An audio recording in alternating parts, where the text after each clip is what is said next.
नमस्कार दोस्तों, स्वागत है अपने YouTube channel top trending GK में। दोस्तों इस वीडियो में देखने वाले हैं SSC CHSL exam tier first जो आज आपके 13 मार्च को एग्ज़ाम हुआ है प्रथम शिफ्ट का।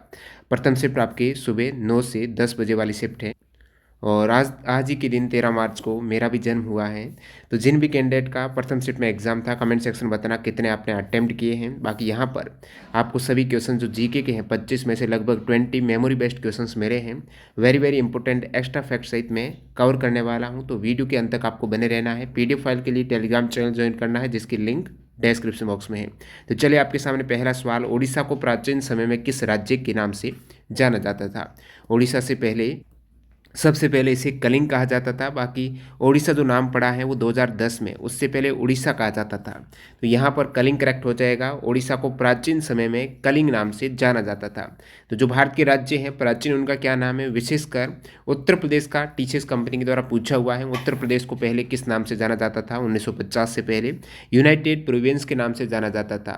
संयुक्त प्रांत यूनाइटेड प्रोविंस के नाम से उत्तर प्रदेश नाम 1950 में पड़ा। पंजाब के पहले नाम क्या था? ईस्ट पंजाब था। क्या था? ईस्ट पंजाब। 1950 में पंजाब हो गया। इसी प्रकार आंध्र प्रदेश को पहले हैदराबाद कहा जाता था। 1956 में इसका आंध्र प्रदेश नाम पड़ा। बात करूं केरला की, केरला को पहले त्रावणकोर कोचीन कहा जाता था। त्रावणकोर कोचीन के बाद नाम पड़ा केरला। इसी प्रकार मध्य प्रदेश को क्या कहा जाता था? मध्य भारत कहा जाता था मध्य प्रदेश को। तमिलनाडु को मद्रास स्टेट कहा जाता था। और उत्तराखंड सभी को पता होना चाहिए, पहले नाम उत्तरांचल था। उत्तराखंड नाम कब पड़ा? 2006 में पड़ा। उत्तरांचल से उत्तराखंड हुआ 2006 में, ये याद रखिएगा। और उड़ीसा से ओडिशा जो नाम हुआ वो 2010 में, और उससे पहले कलिंग कहा जाता था। कांग्रेस के गठन के आगे बढ़े उससे पहले आप सभी के लिए स्प्रिंग बोनांजा सेल चल रही है टेक्स्ट बुक पर। जो न्यू कैंडिडेट हैं मॉक टेस्ट सीरीज से नहीं जुड़े हैं, आज 13 मार्च लास्ट टेस्ट सेल का फ़ायदा उठाने के लिए, जिसमें आपको टेक्स्ट बुक पास, ईयरली टेक्स्ट बुक पास यानी 12 मंथ की वैलिडिटी में 269 रुपये में मिल जाता है। कब मिलेगा? जब आप TTG के कूपन कोड यूज़ करेंगे तो यहाँ पर मैक्सिमम आपको डिस्काउंट 10% का मिल जाएगा। तो इस डील में आपको 1 रुपये से भी कम प्राइस डेली पड़ रहा है। वैसे टेक्स्ट बुक पास हमेशा 359 में रहता है। अभी यहाँ पर आप आज के दिन का फ़ायदा उठा सकते हो। 13 मार्च लास्ट है, TTG के कूपन कोड यूज़ कर लेना। और टेक्स्ट बुक पास में सभी एग्जाम्स के मॉक टेस्ट एक ही पास में मिल जाते हैं, यानी 600 प्लस एग्जाम्स के मॉक टेस्ट आप एक पास ले लो। जो चाहे एग्जाम की तैयारी करते हो, चाहे सेंट्रल गवर्नमेंट हो, स्टेट गवर्नमेंट हो, जितने भी एग्जाम्स हैं देश में होते हैं सभी के मॉक टेस्ट हैं। एग्जाम ओरिएंटेड, इंटरफेस और डैशबोर्ड पर आधारित रहते हैं। 640 प्लस मॉक टेस्ट है। TTG के कूपन कोड यूज़ कर सकते हो, लिंक डिस्क्रिप्शन बॉक्स में है। इसी प्रकार से आपको इंटरफेस मिलेगा। सवाल है, कांग्रेस के गठन के समय कितने सदस्य भाग लिया था? या फिर कांग्रेस की जो प्रथम अधिवेशन हुआ था 1885 में, उस समय 72 सदस्य थे। 28 दिसंबर 1885 को महज 72 सदस्यों के साथ कांग्रेस पार्टी की स्थापना की गई थी। और A.O. ह्यूम के द्वारा इसकी स्थापना की गई थी, जो एक ब्रिटिश अधिकारी थे। 1885 में प्रथम अधिवेशन कांग्रेस का मुंबई में हुआ था। किसकी अध्यक्षता में हुआ था? व्योमेश चंद्र बनर्जी की अध्यक्षता में। और जो कांग्रेस नाम है ये किसने रखा है? दादा भाई नौरोजी के कहने पर नाम है वो भारतीय राष्ट्रीय कांग्रेस रखा गया है। इंडियन नेशनल कांग्रेस नाम है वो दादा भाई नौरोजी के कहने पर रखा गया है। कांग्रेस उत्तरी अमेरिका से लिया गया शब्द है जिसका अर्थ होता है लोगों का समूह। कांग्रेस की स्थापना के समय गवर्नर जनरल कौन था? तो वो था डफरिन। कौन? डफरिन। और आपको पूछ रहे जब देश आज़ाद हुआ है उस समय कांग्रेस के अध्यक्ष कौन थे? उस समय JB कृपलानी अध्यक्ष थे। नेक्स्ट सवाल, how many holes are there in the body in shehnai? जो वाद्य यंत्र शहनाई है उसकी बॉडी में कितने हॉल होते हैं? तो लगभग 7 के आसपास होते हैं। 6 से आपको 8 हॉल अलग अलग शहनाई में मिलेंगे। यदि केवल ऑप्शन 1 ही था, जैसे 7 था, तो आप 7 करेक्ट कर सकते हो। इसी प्रकार बांसुरी में 6 या 7 हॉल होते हैं। और ये सभी उदाहरण हैं सुरशीर वाद्य यंत्र के। सुरशीर वाद्य यंत्र कौन से होते हैं? जिन्हें फूंक मारकर बजाया जाता है, जिसमें शहनाई है, अलगोजा है, बांसुरी है, मशरक है, बांकिया है, रणभेरी है, ये सभी आ जाते हैं सुरशीर में। अलगोजा भी सुरशीर हैं। अलगोजा में 2 बांसुरी होती, पूछ लें तो अलगोजा में 2 बांसुरी। 2014 में भारत रत्न, भारत का सर्वोच्च नागरिक सम्मान भारत रत्न 2014 में किसे दिया गया है? तो सचिन तेंदुलकर को दिया गया है। खिलाड़ी का पूछा है तो सचिन तेंदुलकर। बाकी 2014 में CNR राव को भी दिया गया है। आपके लिए अदर इंपॉर्टेंट जो भारत रत्न है उसमें लता मंगेशकर का पूछा जा सकता है, बिस्मिल्लाह खान का पूछा जा सकता है। तो लता मंगेशकर को दिया गया है 2001 में, याद रखिएगा लता मंगेशकर को 2001 में, बिस्मिल्लाह खान को भी 2001 में। भीमसेन जोशी को भारत रत्न कब दिया गया है? 2009 में भीमसेन जोशी को भारत रत्न दिया गया है। और 2015 में किसे दिया गया है? अटल बिहारी वाजपेयी का पूछ रहे तो आप कहेंगे 2015 में, मदन मोहन मालवीय को 2015 में, 2019 में दो जनों को मरणोपरांत मिला है, लेटेस्ट लास्ट में अभी तक 2019 में दिया गया है, नानाजी देशमुख, भूपेन हजारिका, प्रणब मुखर्जी को।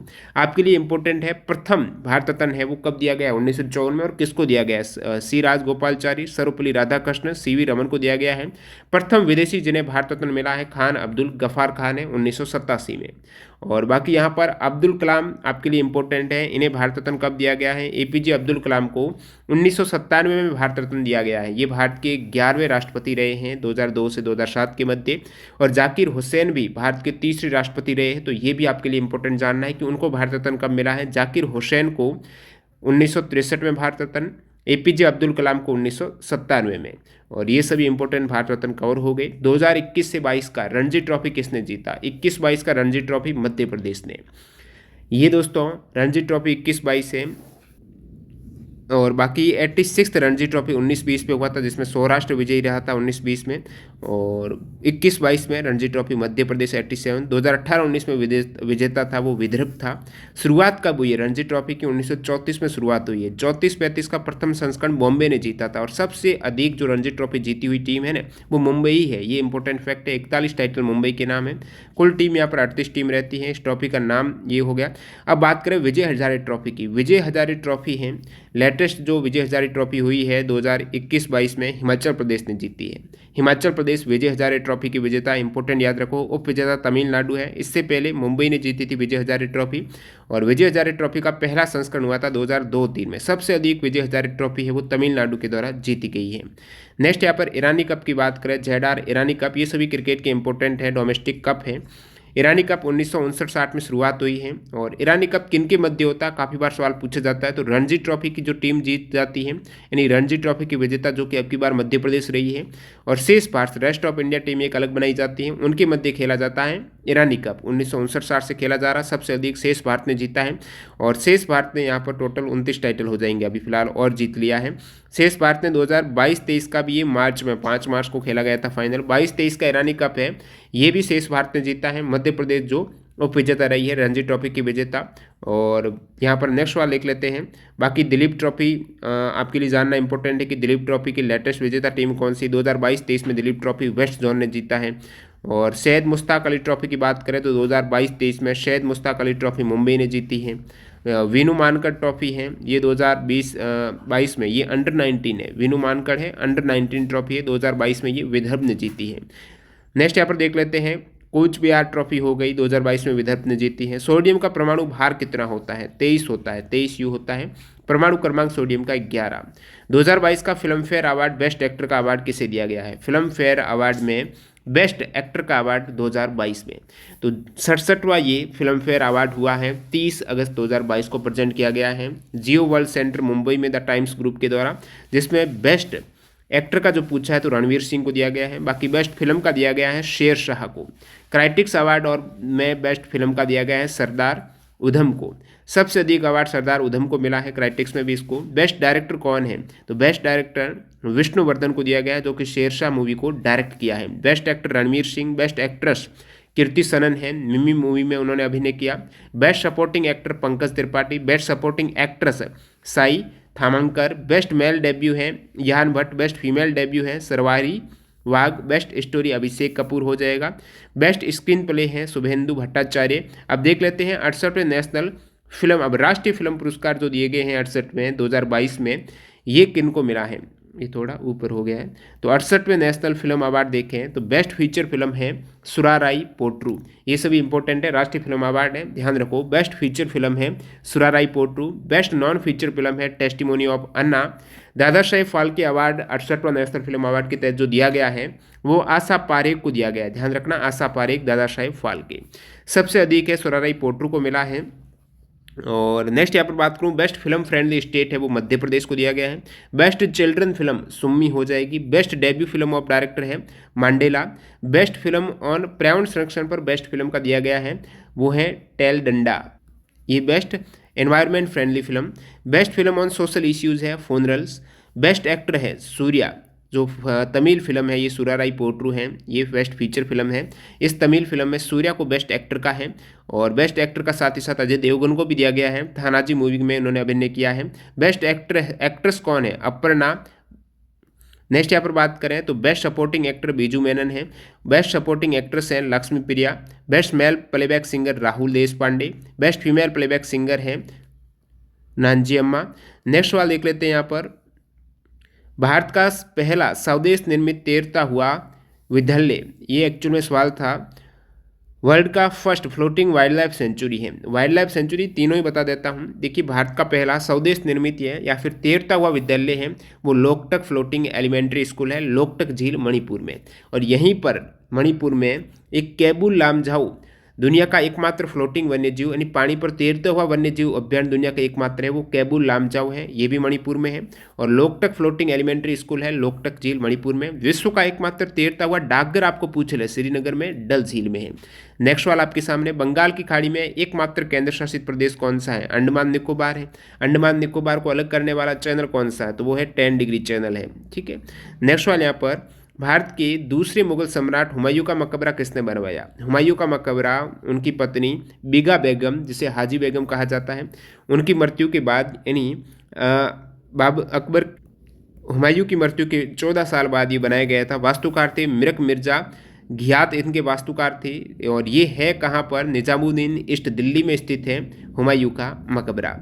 वर्ल्ड इकोनॉमिक फोरम ने 2022 के लिए अपने ग्लोबल जेंडर गैप इंडेक्स में भारत को 146 देशों में से किस स्थान पर रखा है? यदि आपको WEF का इंडेक्स पूछा है, ग्लोबल जेंडर गैप इंडेक्स है, इसमें भारत को 135वें स्थान पर रखा गया। बहुत ज़्यादा जेंडर गैप, 146 में से 135वें स्थान पर रखा गया है। लैंगिक समानता वाले में 146 देशों में 135वें स्थान पर भारत का स्कोर रहा है। 0 से लेकर 1 तक जो स्कोर दिया जाता है उसमें 0.629 का स्कोर। तो सबसे फर्स्ट स्थान पर किसे रखा गया है? यानी सबसे कम यहाँ पर लैंगिक भेदभाव होता है आइसलैंड में, उसके बाद फिनलैंड, फिर नॉर्वे है। 2021 में भारत की रैंक 140वीं थी आउट ऑफ 156 में से, यहाँ पर 146 में से 135 याद रखना है। ये तो हो गया दोस्तों WEF का ग्लोबल जेंडर गैप। एक स्टूडेंट ने बताया कि सवाल ये CRII का पूछा था, यानी यह भी असमानता को कम करने के लिए एक नवीनतम प्रतिबद्धता है CRII। इसके अनुसार भारत असमानता को कम करने के लिए 161 देशों में से 123वें स्थान पर है। असमानता को कम करने के लिए पूछा है तो 123वां हो जाएगा, और जेंडर गैप का पूछा है तो 135वां हो जाएगा। तो ये दोनों ही याद रखना है। और CRII में नॉर्वे सबसे टॉप पर है, उसमें आइसलैंड था। अब टॉप 30 इंडेक्स है, पहले भी मैं बता चुका हूँ, CGL एग्जाम में जब सवाल आया था। टॉप 30 इंडेक्स देख लो। हेल्दी पासपोर्ट इंडेक्स, भारत का स्थान 87 रैंक है, प्रथम जापान की है। ग्लोबल हंगर इंडेक्स 2022, भारत की रैंक 107वीं है, 121 देशों में से प्रथम बेलारूस सहित 17 देश हैं। जारी कौन करता है ये भी याद रखना है। ग्लोबल इनोवेशन इंडेक्स है, भारत की रैंक 40वीं है इनोवेशन में, प्रथम रैंक स्विट्जरलैंड की है। वैश्विक बौद्धिक संपदा सूचकांक इसको जारी करता है, इनोवेशन को, नवाचार को।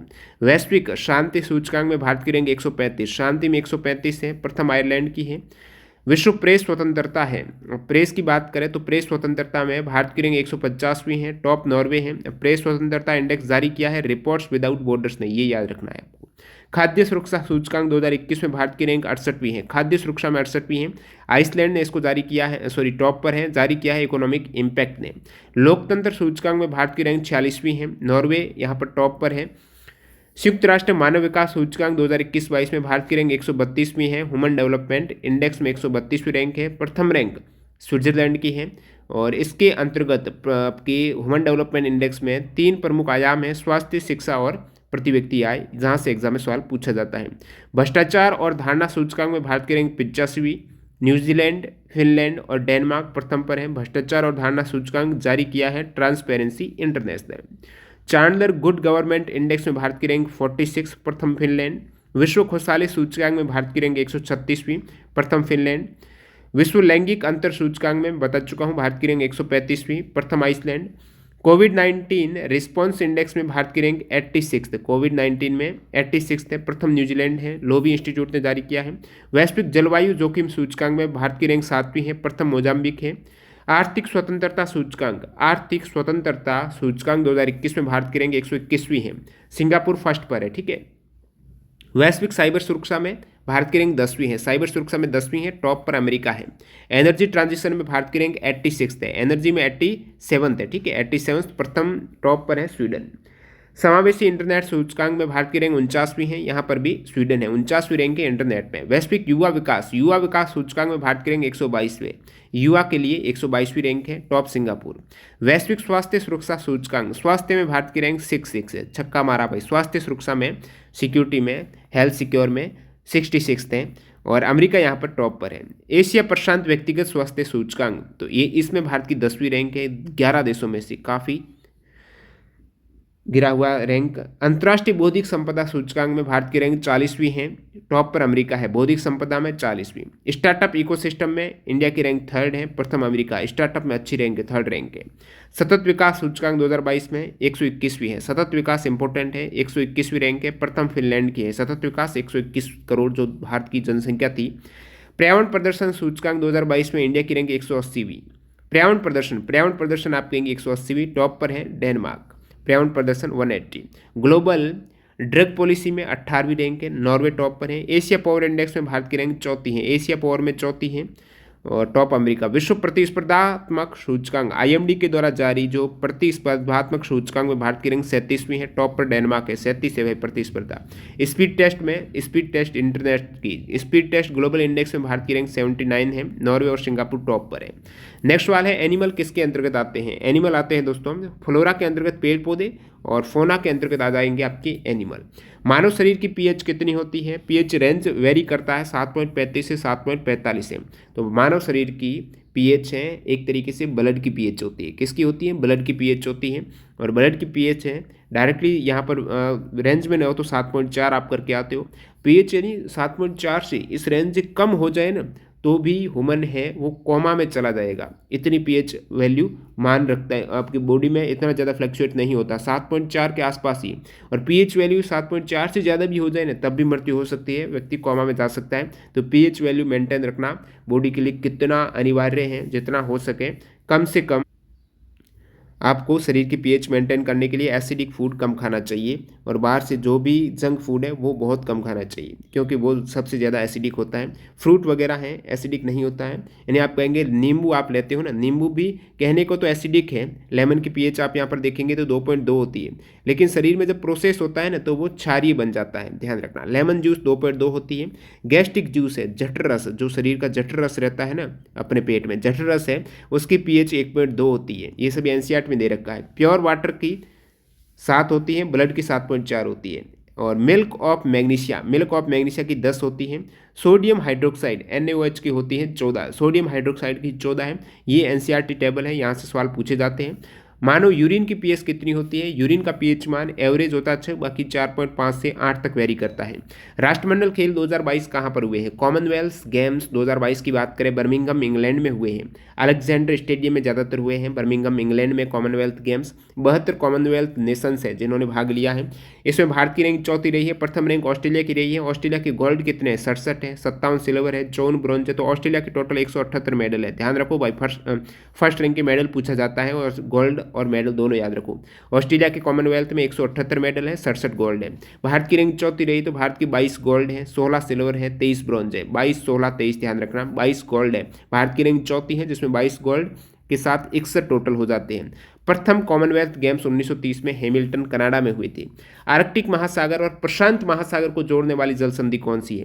आर्कटिक और प्रशांत को जोड़ती है बेरिंग जल संधि। एक दोस्तों पनामा से पूछा जाता है, वो आर्कटिक नहीं है, आर्कटिक और प्रशांत है। विशेषकर यहाँ पर बेरिंग सागर है जो कि प्रशांत सागर का ही भाग है महासागर का। तो बेरिंग सागर और आर्कटिक महासागर को जोड़ती है बेरिंग जल संधि। या फिर आपको पूछ लें रशिया और उत्तरी अमेरिका को अलग करने वाली जल संधि कौन सी है? तो उत्तरी पूर्वी एशिया जिसमें रशिया है और उत्तरी अमेरिका है अलास्का जिसके अंतर्गत भाग आ जाता है, इसको पृथक करने वाली जल संधि बेरिंग जल संधि। यहाँ पर आप देखेंगे बेरिंग स्टेट है, इस साइड रशिया है, इस साइड यूनाइटेड स्टेट का अलास्का है, तो इन दोनों को अलग करती है। यहाँ पर आर्कटिक ओशियन है और यहाँ पर बेरिंग सी है, प्रशांत महासागर का भाग है पैसिफिक ओशियन का, इन दोनों को जोड़ती है।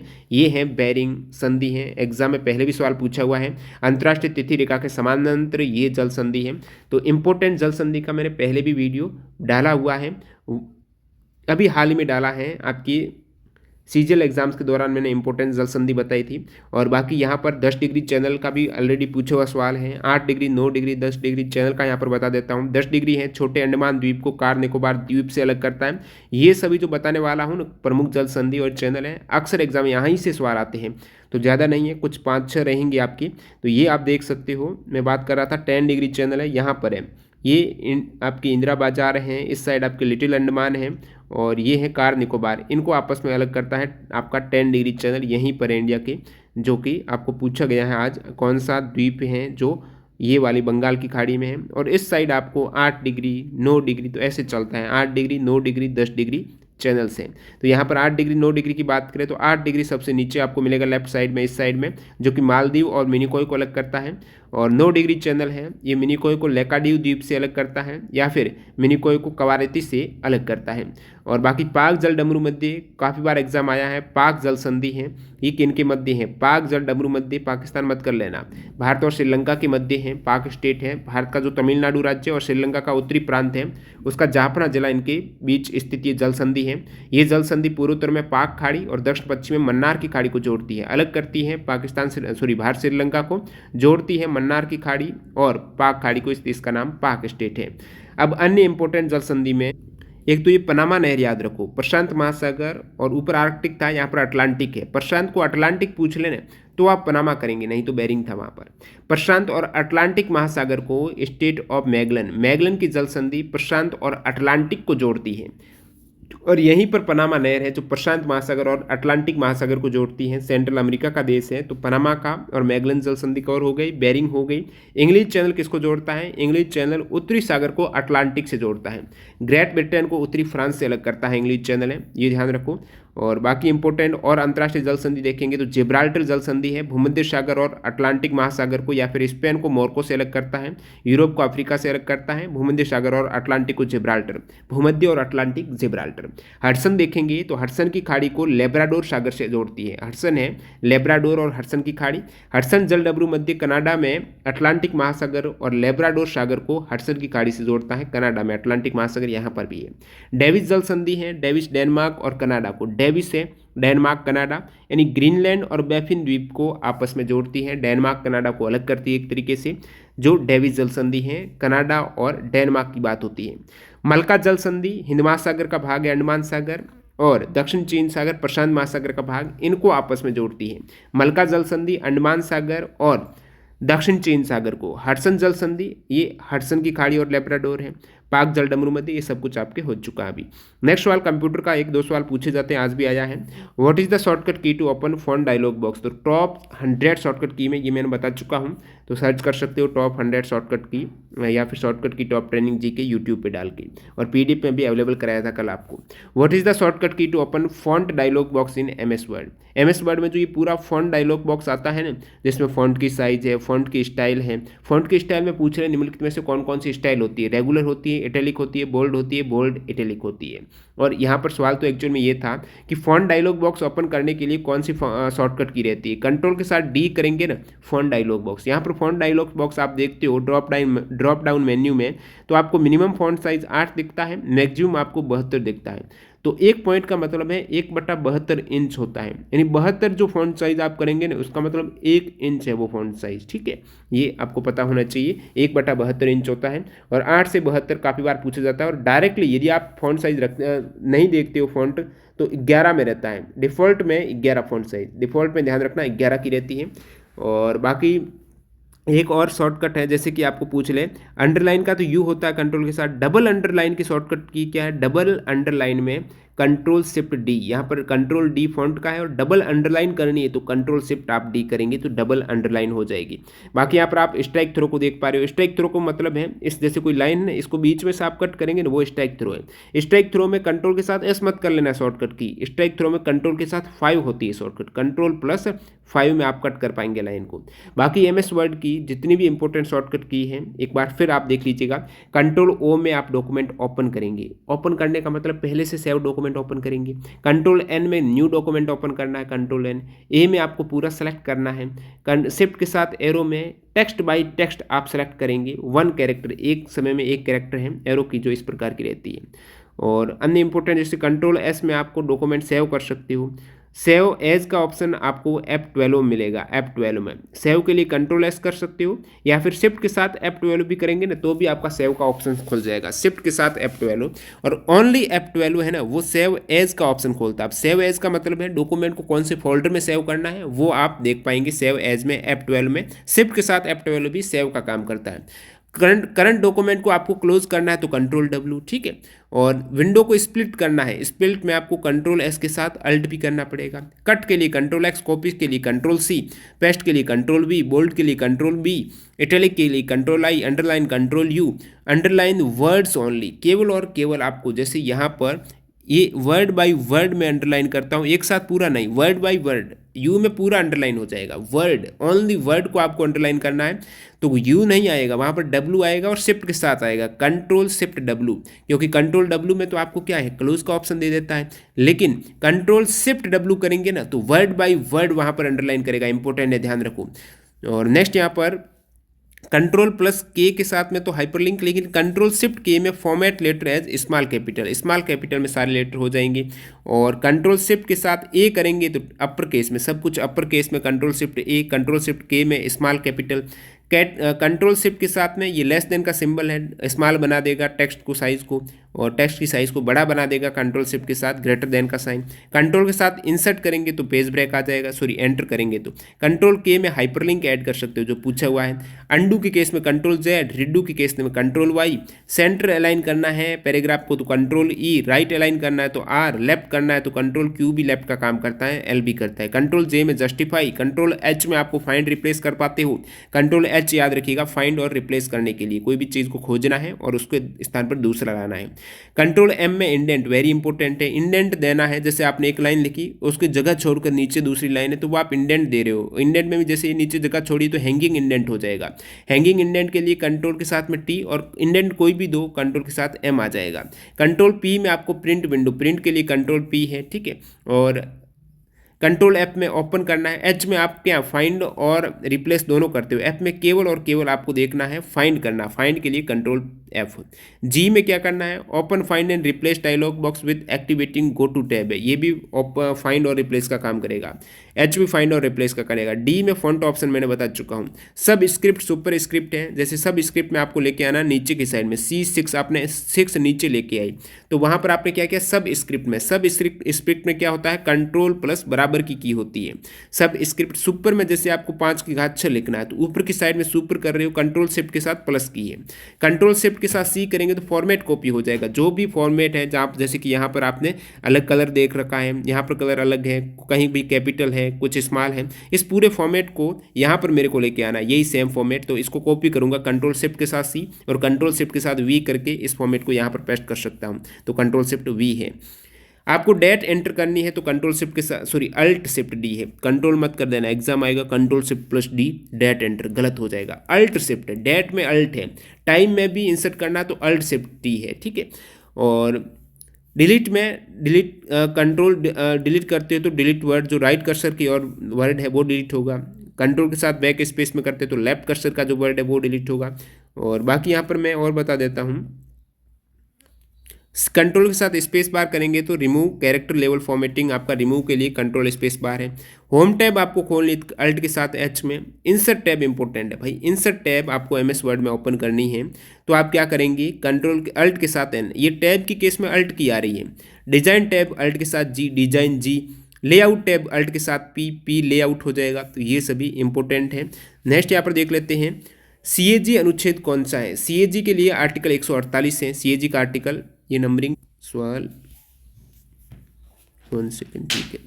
सीएजी के लिए अनुच्छेद कौन सा है? सीएजी के लिए आपके आर्टिकल 148 है। भारत के नियंत्रक महालेख परीक्षक का उल्लेख है। 149 में नियंत्रक महालेख परीक्षक के कर्तव्य और शक्तियां हैं। 150 में क्या है? 150 में संघ के और राज्यों के लेखाओं को ऐसे प्रारूप में रखा जाएगा जो राष्ट्रपति भारत के सीएजी से परामर्श के पश्चात विहित करें। 150 में तो ये सीएजी से संबंधित अनुच्छेद है। बाकी राज्यों से को रिपोर्ट देना है, राष्ट्रपति को रिपोर्ट देना है, प्रतिवेदन देना है, वो 151 हो जाएगा। अब ये तो सीएजी का हो गया। बाकी अटॉर्नी जनरल वगैरह ये भी इंपॉर्टेंट है, महान्यायवादी। 165 में आपको महाधिवक्ता राज्य के केस में, तो प्रत्येक राज्य का राज्यपाल उच्च न्यायालय का न्यायाधीश, हाईकोर्ट का न्यायाधीश जो नियुक्त होने के लिए योग्य हैं उनको महाधिवक्ता है वो राज्यपाल के द्वारा नियुक्त किया जाता है। महाधिवक्ता 165 है। महान्यायवादी पूछ रहे तो आर्टिकल 76 के द्वारा राष्ट्रपति हैं। उच्चतम सुप्रीम कोर्ट का न्यायाधीश बनने के योग्य व्यक्ति को महान्यायवादी, हाईकोर्ट के न्यायाधीश बनने के योग्य व्यक्ति को राज्यपाल है 165 के तहत है वो महाधिवक्ता। 165 महाधिवक्ता, महान्यायवादी आर्टिकल 76 है। बाकी आपके सीएजी हो चुका है।